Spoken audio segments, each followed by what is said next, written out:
আসসালামু আলাইকুম রহমতুল্লাহ। প্রিয় শিক্ষার্থীবৃন্দ, আশা করি সকলেই ভালো আছেন। আজকে আমরা অষ্টম শ্রেণীর গণিতের অনুশীলনী 4.1-এর উদাহরণ 4 নিয়ে আলোচনা করব ইনশাআল্লাহ। এর আগে উদাহরণ 1, 2, 3 আলোচনা করা হয়েছে।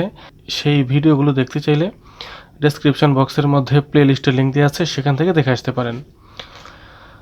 বন্ধুরা, এই অনুশীলনীর উদাহরণ 4, 5, 6, 7, 8, উদাহরণ 4, 5, 6, 7, 8 পৃষ্ঠা 50-এর কাজ 3, 4 এবং অনুশীলনীর প্রশ্ন 5, 9, 11 এগুলো হচ্ছে প্রায় একই রকম। উদাহরণ 4, এখানে বলা আছে a + b = 8, একটি মান দেওয়া আছে, এবং ab = 15, ab এর মান দেওয়া আছে। a² + b² এর মান নির্ণয় করো। a + b এর মান দেওয়া, ab এর মান দেওয়া, দুটির মান দেওয়া আছে, এটার মান আমাদের বের করতে হবে। সমাধান দেওয়া আছে, আমরা লিখব দেওয়া আছে লিখে এই যে দুটি মান দেওয়া আছে a + b আর ab, এই দুটি মান দেওয়া আছে, প্রশ্ন থেকে আমরা দেখে দেখে লিখে দেব। এখানে এই দুটি লাইন আমরা প্রশ্ন থেকে দেখে দেখে লিখে দিব। দিলাম। এখন লিখব প্রদত্ত রাশি। সুতরাং প্রদত্ত রাশি লিখে এই যে যেটা প্রশ্নে দেওয়া আছে a² + b² আমরা এখানে লিখে দিলাম, a² + b²।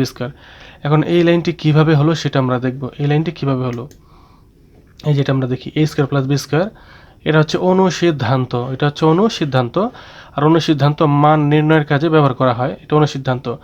a² + b², এখানেও a² + b², মানে প্রশ্ন দুটো জায়গায় এক, কিন্তু উত্তরগুলো ভিন্ন। a² + b² সমান a + b² - 2ab, a + b² - 2ab। এখানেও a² + b² সমান a - b² + 2ab।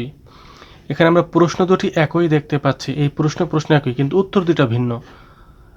প্রথমে হচ্ছে ভিতরে প্লাস বাহিরে মাইনাস, তারপরে ভিতরে মাইনাস বাহিরে প্লাস। বন্ধুরা একটু খেয়াল করি, প্রশ্ন দুটি একই রকম কিন্তু উত্তর দুটি দুই রকম। প্রথমটা হচ্ছে কি প্লাস ভিতরে মাইনাস বাহিরে, তারপর একটা মাইনাস ভিতরে প্লাস বাহিরে। এই দুটোটাই হচ্ছে অনুসিদ্ধান্ত, এটা আমাদের মনে রাখতে হবে। তবে কোন অনুসিদ্ধান্ত ব্যবহার করব কোন জায়গায়, সেটা হচ্ছে মান যদি প্লাসের দেওয়া থাকে, যেমন a + b প্লাসের মান দেওয়া আছে, আমরা এই অনুসিদ্ধান্ত ব্যবহার করব। যদি মাইনাসের মান দেওয়া থাকতো, এখানে মাইনাস থাকতো, তাহলে এই অনুসিদ্ধান্ত ব্যবহার করতাম। আর এই দুটি অনুসিদ্ধান্ত অবশ্যই আমাদের মনে রাখতে হবে।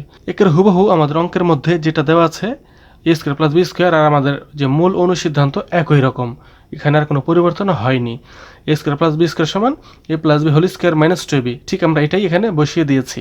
এটা কেন বসালাম, এটা কেন বসালাম না, এটা কেন বসালাম, কারণ মান দেওয়া আছে প্লাসের, a + b = 8, এখানে প্লাসের মান দেওয়া আছে, এই জন্য আমরা প্লাসেরটা নিয়েছি, ভিতরে প্লাস যেটা সেটা নিয়েছি। আশা করি এতটুকু বুঝতে পেরেছেন, এই লাইনটুকু বুঝতে পেরেছেন। এটা আমাদের ডাইরেক্ট অনুসিদ্ধান্ত। তারপর এই লাইনটা কিভাবে হলো সেটা দেখি। a + b² a + b এর মান কত, a + b এর মান হচ্ছে 8।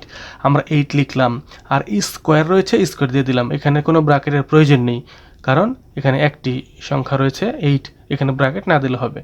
তো a + b এর মান হচ্ছে 8, এই যে 8 আমরা লিখে দিলাম। এই যে বাইরের মাইনাস, মাইনাস লিখে দিলাম। 2ab পাশাপাশি রয়েছে, মানে গুণ অবস্থায় রয়েছে, 2 আমি লিখে দিলাম। লিখে দেওয়ার পরে এখন ab এর মান হচ্ছে 15, ab এর মান দেওয়া আছে কত 15, এই যে ab এর মান 15 দেওয়া আছে। আমরা গুণ চিহ্ন দিয়ে 15 লিখব।